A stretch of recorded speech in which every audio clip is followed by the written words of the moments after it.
નમસ્તે વિદ્યાર્થી મિત્રો, હાર્દિક સર એકેડમીની યુટ્યુબ ચેનલમાં આપ સૌનું ખૂબ ખૂબ સ્વાગત છે. આજનો જે વિડીયો છે એમાં આપણે ચર્ચા કરશું 10મી જૂનના તમામ અગત્યના કરંટ અફેર વિશે. વધારે ચર્ચાઓ ન કરતા તમારે જો આ વિડીયોની પીડીએફ જોઈતી હોય અથવા જૂના જે પણ કાંઈ યુટ્યુબમાં અવેલેબલ નથી બધા જ કરંટ અફેર તમને આપણી એપ્લિકેશનમાં મળી જશે. બરાબર, આપણો આ વોટ્સએપ હેલ્પલાઇન નંબર છે, દરેક સ્લાઇડની અંદર દેખાશે.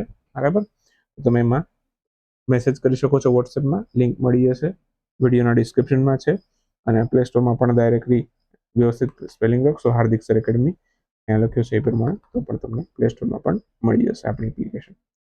તો એપ્લિકેશનની અંદર બધા પેઇડ કોર્સ છે જેમાં તમને બધું આપણું મળી જશે કન્ટેન્ટ. ક્લિયર? શરૂ કરીએ આજનો વિડીયો. ઉમ્મીદના બીજા તબક્કાનો પ્રારંભ ડોક્ટર જીતેન્દ્ર સિંઘે કરાવ્યો. ક્યાંથી કરાવ્યો? નવી દિલ્હીમાંથી. આ બધું જ પ્રશ્નમાં આવી ગયું. હવે પ્રશ્ન મેં હું પૂછ્યો છે નીચેનામાંથી શેની સાથે આ સંબંધિત છે? ઉમ્મીદનો બીજો તબક્કો તો દુર્લભ આનુવાંશિક રોગ સાથે સંબંધિત છે. ઓપ્શન એ આપણો આન્સર થશે. બરાબર, આમ થાય ઉમ્મીદ નામ જોઉં ને એટલે ખબર પડી જાય તમને. ઉમ્મીદનો ફેઝ 2 એટલે કે બીજો તબક્કો જીતેન્દ્રસિંહ ક્યાંથી શરૂ કરાવ્યો? નવી દિલ્હીમાંથી. ક્વેશ્ચન આ પણ આવી શકે ક્યાંથી શરૂ કરાવ્યો? તો નવી દિલ્હી ખાતેથી. ઉમ્મીદનું પૂરું નામ પૂછી શકે unique method of management and treatment of inherited disorder. Clear?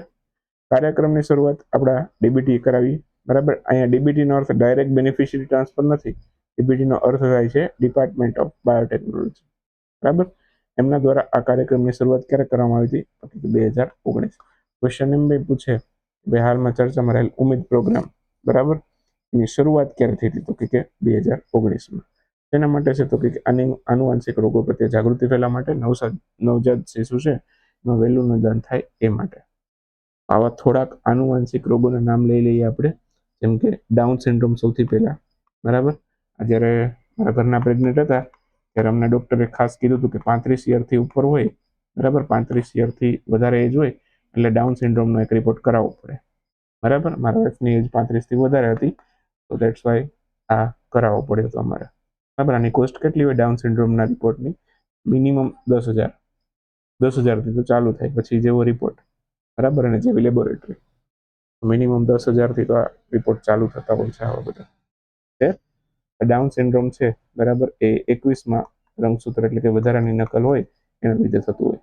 બરાબર, અને મોટે ભાગે ઓલ્ડ એજની વુમન હોય, બરાબર, એ જ્યારે પ્રેગ્નેન્ટ થાય ત્યારે થાય. બરાબર, જેમ કે 35 યરથી વધી જાય ત્યારે એ ગાયનેક્સ બધા અત્યારે કમ્પલસરી કરાવડાવે છે. ઓકે, પછી ટર્નર સિન્ડ્રોમ. ઓકે, એમાં આ માત્ર સ્ત્રીઓમાં જોવા મળે. બરાબર, એક રંગસૂત્ર 44+X, બરાબર, આ એક વધારાનું જોવા મળે. બરાબર, તો એના લીધે થાય છે, પણ એ માત્ર મહિલાઓમાં થાય. એવી જ રીતે માત્ર પુરુષોમાં થાય એનું નામ છે ક્લાઇનફેલ્ટર સિન્ડ્રોમ. આ માત્ર પુરુષોમાં જોવા મળે છે. પછી પટાવ સિન્ડ્રોમ, આ ટ્રિસોમી 13 નામના રંગસૂત્રના કારણે થાય છે. અને એડવર્ડ સિન્ડ્રોમ, બરાબર, એ ટ્રિસોમી 18નાથી થતું થાય છે. તો આ બધા છે, બરાબર, એ કેવા છે? આનુવાંશિક રોગ છે. તો પ્રશ્ન પૂછે તમને પરીક્ષામાં કે નીચેમાંથી કયો આનુવાંશિક છે અને કયો નથી, તો એના માટે આનુવાંશિકના યાદ રાખ્યા હોય તો વાંધો ના આવે. હોમોફિલિયા, બરાબર, એ લોહી ગંઠાવાની ક્ષમતાની ખામી છે. હોમોફિલિયા છે, બરાબર, તમારું લોહી જે જામતું હોય એ ના જામે, બરાબર, એ ટાઈપની ખામી છે. પછી રંગ અંધતા એટલે કે કલર બ્લાઇન્ડનેસ કહેવાય એને. તો એમાં છે લાલ અને લીલા રંગનો ભેદ છે, પારખવામાં મુશ્કેલી પડતી હોય છે જનરલી એ દર્દીને. ઓકે, તો એ પણ એ ટાઈપનો આનુવાંશિક રોગ છે. સિકલ સેલ એનિમિયા છે, બરાબર, એમાં જે બ્લડ સેલ્સ હોય છે, બરાબર, એ આરબીસી જે બ્લડ સેલ્સ હોય છે એ આવા દાંતરડાના આકારમાં થઈ ગયા હોય. બરાબર, દાંતરડાના આકારના નોર્મલી આવા હોય, જે સિકલ સેલના દર્દી હોય એના આવા હોય બ્લડ સેલ્સ. ક્લિયર? બાકી થેલેસેમિયા, હિમોગ્લોબિન અને આરબીસીનું ઉત્પાદન ઘટી જાય. બરાબર, આ બધા જે છે એ આનુવાંશિક રોગો કહેવાય જે મા બાપ તરફથી ઘણી વખત મળતા હોય. એના પછીનો છે ઇન્ટરનેશનલ પોટેટો દિવસ. આ 30 મે ઉજવાઈ ગયો છે. ઓપ્શન બી આપણો આન્સર થશે. હાલમાં જ ઇન્ટરનેશનલ પોટેટો ડે 30 મે ઉજવાયેલો છે. 2026ની થીમ છે વેર પોટેટો ગ્રોઝ લાઇવલીહુડ ફ્લોરિશ. ઓકે, આની થીમ રાખવામાં આવી છે આ વખતે. યુએન અને ફૂડ એગ્રીકલ્ચર ઓર્ગેનાઇઝેશન બંને ઉજવે છે. યુએન છે, બરાબર, એ અમેરિકાના ન્યુયોર્કની અંદર આવેલું છે, જ્યારે એફએઓ છે ઇટલીના રોમમાં આવેલું છે. ઓકે, સૌથી પહેલી વખત ક્યારે ઉજવાયેલો તો કે 2024માં ઇન્ટરનેશનલ પોટેટો દિવસ ઉજવાયેલો. વર્લ્ડ ફૂટબોલ ડે પણ 2024માં સૌથી પહેલી વખત ઉજવાયેલો અને સર્બનિકા નરસંહારનો આંતરરાષ્ટ્રીય દિવસ એ પણ 11મી જુલાઈ 2024માં સૌથી પહેલી વખત ઉજવવામાં આવેલો. Clear? International day for dialogue among civilians આ ક્યારે ઉજવાયેલો છે? આ દિવસ 10 જૂનના રોજ ઉજવાયેલો છે. આન્સર આવશે 10 જૂન. હાલમાં જ international day for dialogue among civilians 10 જૂને ઉજવાયેલો છે. સંસ્કૃતિ વચ્ચે સંવાદ માટેનો આંતરરાષ્ટ્રીય દિવસ કહેવાય ગુજરાતીમાં. 2025માં સૌથી પહેલી વખત ઉજવાયેલો છે. 26ની થીમ છે respecting civilisation, diversity, eliminating prejudice and fostering global cooperation. Clear? બાકી આ દિવસની ઉજવણીની મેઇન ઇવેન્ટ જે છે ફ્રાન્સના પેરિસ ખાતે યોજાઈ. ક્લિયર? હાલમાં કઈ કંપની દ્વારા વાઈફાઈ 7 ડિવાઇસ છે એનું સ્થાનિક ઉત્પાદન શરૂ કરવાની જાહેરાત કરવામાં આવી છે? તો વાઈફાઈ 7 અત્યાર સુધી તમે વાઈફાઈ 6 જોયું હશે, બરાબર? કાં તો વાઈફાઈ 5 જોયું હશે અથવા તો વાઈફાઈ 6 જોયું હશે. હવે વાઈફાઈ 7 આવવાનું છે જેની સ્પીડ ઘણી વધારે હશે, તો ઓપ્શન એ આપણો આન્સર થશે. તો હાલમાં જ છે ટીપી લિંક ઇન્ડિયા એમણે ભારતમાં વાઈફાઈ 7 ડિવાઇસનું સ્થાનિક ઉત્પાદન શરૂ કરવાની જાહેરાત કરી છે. ઓકે, ત્યારબાદ વાત કરીએ તો વાઈફાઈ 7 ઉપકરણો જે છે, ઓકે, એનું ઉત્પાદન શરૂ કરનારી ટીપી લિંક છે સૌથી પહેલી વેન્ડર કંપની પણ બનેલી છે. મેક ઇન ઇન્ડિયાને પણ આનાથી ફાયદો થશે. આપણો જે પ્રોજેક્ટ છે મેક ઇન ઇન્ડિયાનો એને આનાથી વેગ મળશે. બાકી ડિપાર્ટમેન્ટ ઓફ ટેલિકોમ્યુનિકેશન, બરાબર, એમણે હમણાં જ 6 ગીગાહર્ટ્ઝની સ્પેક્ટ્રમ છે એને ડીલાયસન્સ કરી, એટલે બધા ઉપયોગમાં લઈ શકશે. તો 6 ગીગાહર્ટ્ઝનું બેન્ડ ખુલ્લું થતાં જ વાઈફાઈ 7 ટેકનોલોજી છે, બરાબર, એ અત્યારે ખૂબ ચર્ચામાં આવી ગઈ છે. સૌથી પહેલી વાઈફાઈ 7 ડિવાઇસ જે છે એનું નામ છે ઉમાડા EAP770 એન્ટરપ્રાઇઝ એક્સેસ પોઈન્ટ. સૌથી પહેલી વાઈફાઈ 7 ડિવાઇસ છે. વાઈફાઈ 7નું જે સત્તાવાર નામ આપ્યું છે, બરાબર, IEEE 802.11 તો હોય જ છે બધામાં, 802.11 પાછળ લાગ્યું છે BE. ઓકે, તો એને યાદ રાખજો, બરાબર. બાકી વાઈફાઈ 6 છે, બરાબર, એ વાઈફાઈ 6E ના નામથી પણ ઓળખાય છે. આ બંને કરતાં વધારે ઝડપી હશે, બરાબર. જે નવું 7 આવે છે, બરાબર, તો વાઈફાઈ 6ના બંને વર્ઝન છે 6 અને 6E, બંને કરતાં વધારે ઝડપી હશે. આની સ્પીડ હશે વાઈફાઈ 7ની 46 Gbps સુધીની. એટલે હાલમાં જે મળે છે એના કરતાં 4.8 અથવા 5 ગણી વધારે, બરાબર.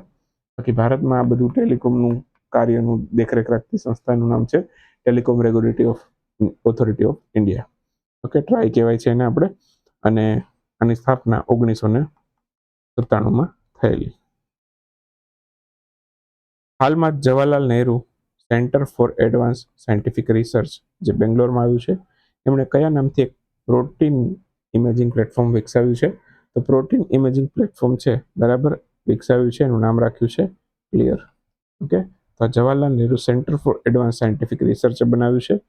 આ પ્લેટફોર્મ છે એનું નામ રાખ્યું છે protein imaging platform. Protein imaging platform. Clear? બાકી ક્લિયર દ્વારા હાઈ રિઝોલ્યુશન પ્રોટીન મેપિંગ છે શક્ય બનશે હવે. ઓકે, ગંભીર રોગોનું વહેલું નિદાન અને ઝડપથી સારવાર પણ પોસિબલ થશે આનાથી. પ્રોટીન શરીરનું મુખ્ય બોડી બિલ્ડિંગ સબસ્ટન્સ ગણાય છે. પ્રોટીન એમિનો એસિડના જોડાણથી બનેલો એક પોલિમર છે. ઓકે, અને કાર્બોહાઈડ્રેટ્સ શરીરના છે એને તાત્કાલિક ઉર્જા આપવાનું કાર્ય કરે. કાર્બોહાઈડ્રેટ જે છે શરીરને તાત્કાલિક ઉર્જા આપવાનું કાર્ય કરે. ક્લિયર? ચરબી શું કરે તો કે શરીરમાં અનામત ઉર્જા તરીકે કાર્ય કરે છે. ઓકે, એક ટાઈપની ઉર્જા તમે કહી શકો કે સ્ટોર કરવાની જરૂર પડે ત્યારે વાપરે. ચરબી એ ટાઈપનું છે, બરાબર. બાકી ક્વાશિયોર અને મેરાસ્મસ છે, બરાબર, એ પ્રોટીનની ઉણપથી થતા એક પ્રકારના કુપોષણના રોગો છે. ક્વાશિયોર અને મેરાસ્મસ આ બંને પ્રોટીનની ઉણપથી થતા ખાસ રોગો છે, એને નામ યાદ રાખજો. બાકી માનવ શરીરમાં કુલ કેટલા એમિનો એસિડ હોય? 20 મુખ્ય એમિનો એસિડ હોય.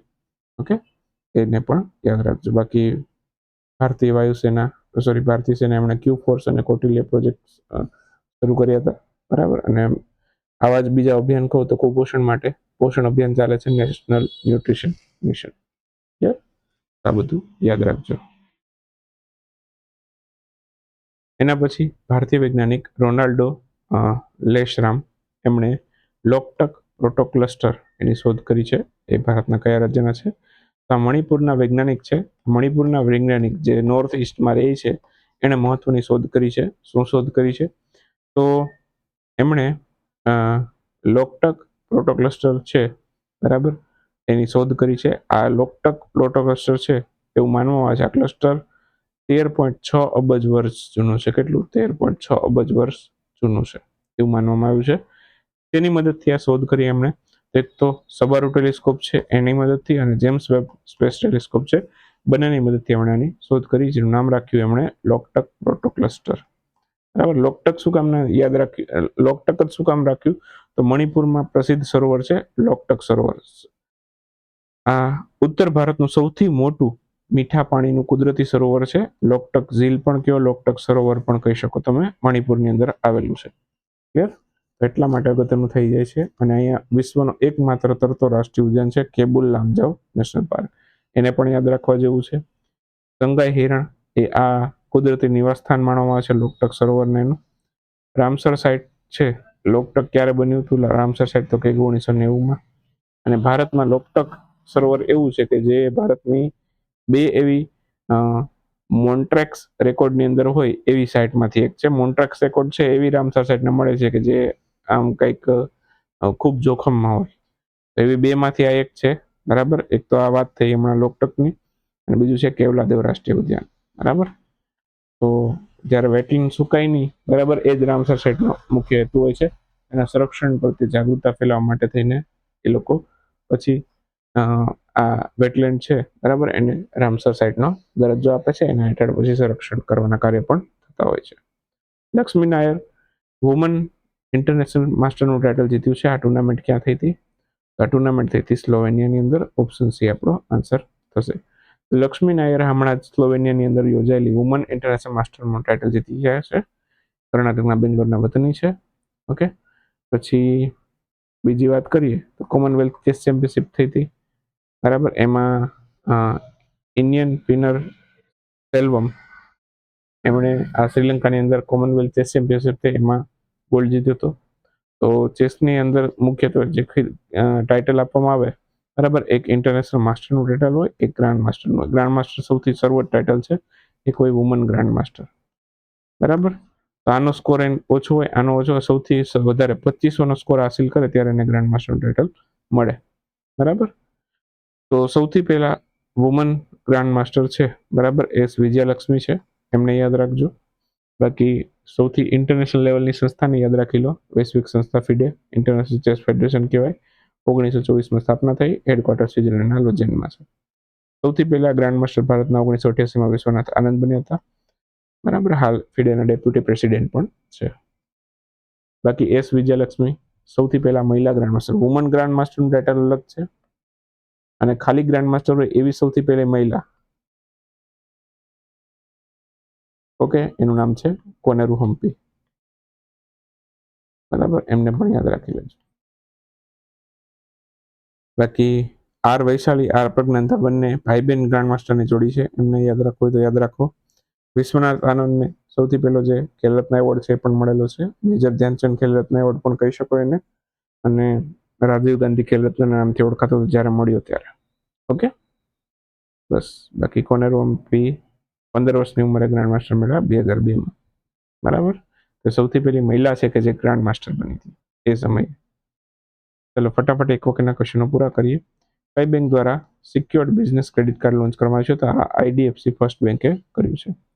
અમિત શાહ દ્વારા મધુર ડેરી એના ઓટોમેટિક દૂધ પ્લાન્ટ છે એને ક્યાંથી લોન્ચ કર્યું છે એમણે? તો આ ગાંધીનગર ખાતેથી લોન્ચ કર્યું છે. સાચીના પવિત્ર બૌદ્ધ સ્થળો, બૌદ્ધ સ્તૂપો, અવશેષો એને કયા દેશમાં મોકલ્યા છે? તો આ મંગોલિયા મોકલ્યા છે. ચાલો આને નેક્સ્ટ વિડીયોમાં ડિટેલમાં લેશું, આ થોડોક અગત્યનો લાગે છે. ઓકે. જ્યોતિરાદિત્ય સિંધિયા એમણે કયા રાજ્યમાં 236 કરોડના ખર્ચે એક મિશન ક્વીન પાયલમ પર લોન્ચ કર્યું છે? તો આ ત્રિપુરાએ કર્યું છે. સંયુક્ત રાષ્ટ્ર દ્વારા રશિયા સાથે કયા દેશને યૌન હિંસાની બ્લેકલિસ્ટમાં જાહેર કર્યું છે? તો યૌન હિંસાની બ્લેકલિસ્ટમાં રશિયા તો છે, એની સાથે ઇઝરાયલ પણ જોડાઈ ગયું છે. યુએનએ એડ કર્યું છે. જેનેટ જાન્સા કયા દેશના નવા પ્રધાનમંત્રી બન્યા? આ સ્લોવેનિયાના નવા પ્રધાનમંત્રી બનેલા. પ્રતિષ્ઠિત ક્રિપ્સ નેશનલ સ્પેલિંગ બી 2026નું ટાઇટલ કયા ભારતીય અમેરિકી વિદ્યાર્થી જીત્યું છે? તો શ્રેય પારીખે જીત્યું છે. ઓમોપોલ્સ કમલ નામના દેડકાની નવી પ્રજાતિ કયા રાજ્યમાંથી મળી? આ નાગાલેન્ડમાંથી મળી. હાલમાં જ કયા દેશના પર્વતારોહી તેનું નામ છે ટાયલર એન્ડ્રુસ ને માત્ર 9 કલાક 55 મિનિટમાં માઉન્ટ એવરેસ્ટ શિખર છે સર કરી નવો રેકોર્ડ બનાવ્યો છે? તો આ અમેરિકાએ બનાવ્યો છે. ડીઆરડીઓના નવા અધ્યક્ષ તરીકે કોણે પદભાર સંભાળ્યો છે? તો આ નવા અધ્યક્ષ હમણાં બન્યા છે. આને પણ શક્ય છે ડિટેલમાં લઈશ. ઓકે, તો ડીઆરડીઓના નવા અધ્યક્ષ બન્યા છે. ડિટેલમાં શું કહેવાનું હોય? બરાબર. તો ડીઆરડીઓનું પૂરું નામ ડિફેન્સ રિસર્ચ ડેવલપમેન્ટ ઓર્ગેનાઇઝેશન, 1958માં સ્થાપના થઈ હતી. બરાબર. અને તારીખ સાથે યાદ રાખો તો 1 જાન્યુઆરી. ઓકે, અને હેડક્વાર્ટર ક્યાં છે? કર્ણાટકના બેંગ્લોરમાં. કર્ણાટકમાં બેંગ્લોરમાં છે કે નવી દિલ્હીમાં છે? ચલો આ એક કન્ફર્મ કરીને મને કહેજો, ન્યૂ દિલ્હીમાં છે કે કર્ણાટકના બેંગ્લોરમાં છે ડીઆરડીઓનું હેડક્વાર્ટર? ઓકે, લગભગ ન્યૂ દિલ્હી છે. ચલો ન્યૂ દિલ્હી છે. સૌથી ભારતનો સૌપ્રથમ સ્કાયકાસ્ટ સિસ્ટમ છે, ઓકે, એ કયા એરપોર્ટ પર લોન્ચ થયો? આ દિલ્હી એરપોર્ટ પર લોન્ચ થયો. ઓકે, તો આટલું યાદ રાખજો. ઇન્ડિયાઝ ફર્સ્ટ ઓલિમ્પિક ગોલ્ડ આ નામનું પુસ્તક કોણે લખ્યું છે? તો કે અરુમુગમ છે એમના દ્વારા પુસ્તક લખવામાં આવ્યું છે. અને આઈસીએમઆરનું બાયોમેડિકલ ઇનોવેશન અને ટેકનોલોજી ટ્રાન્સફર ઇવેન્ટ એ ક્યાં યોજાયું? આ નવી દિલ્હીમાં યોજાયું છે.